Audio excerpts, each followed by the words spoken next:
So the next case that we're doing now is a long case. So this is, again, some of the instructions that you get for the STEM. It's a long case, 19-minute station. What's important to know is that the bell still goes off for the short cases when you're doing your long case. So when you reach the 8 minutes, you'll hear a bell, but that's the one that you ignore. And then you keep going with your long case. With this particular scenario, you've got investigations that you can request, and you can sort of conduct this consult as if it were more than one session. What that means is that if you feel that this is something where, for example, you do the history and exam, and then you plan some investigations. At that point, if the investigations are provided to you, like in real life, you'd probably be following them up at the next visit.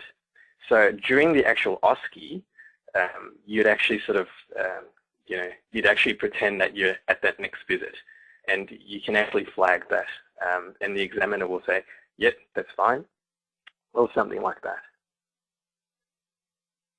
So this is some further instructions about what you need to be doing for the case. So take a history, do the examination, outline your differentials, and then talk about investigations and management that you may require. Now, this is the long case, so this is the STEM that will be provided to you. So this case is about Debbie, and she's 65 years old, married, retired, and she's coming to see you regarding some back pain which she's been having. So this is the, like again at that last case again, this is the actual information that's given to the role player. So you don't get to see any of this, and it sort of just goes through, in this case, that the patient's had some back pain that's sort of onset after she's done a bit of work since coming back from a holiday, after she noted that the house was a bit of a mess. It sort of also mentions what she's been trying and goes through a bit about the nature of the pain. And it's got a few other things there for you, for the role play as well, as obviously, if the candidate does a good job at excluding other important differentials. Again, we go through what information the role player or the patient is going to be providing relatively easily when questioned. And then there's other aspects that aren't so much directly related to her current presenting complaint, but are issues that you may want to address if you get the time. This is some systems review information about the nature of the pain, which you may be able to elicit through history.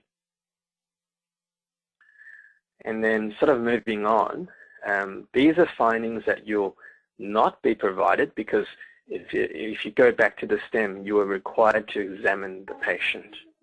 So in this case, you would go on to do a back and a neuro exam as well of the lower limb. I've put in there that there's an abdominal examination if a certain candidate sort of thought that that was appropriate, and sort of just mentioned there that a PR is not required. Here's some sort of forward, some surgery tests that you may deem appropriate, that you may ask for, and they would be provided if you asked. That imaging one we'll talk about as well later when we get to the end of the case. But yeah, the CT, if you had organised one for the patient, would have been relatively normal. So going through, these are some of the important points that would have been, that we would like you to cover, which is taking a good pain history, and making sure you exclude neurological symptoms, following Murtaugh's model, and excluding your serious disorders and disorders which are a bit more confusing maybe. and making sure that the patient is safely using the NSAID.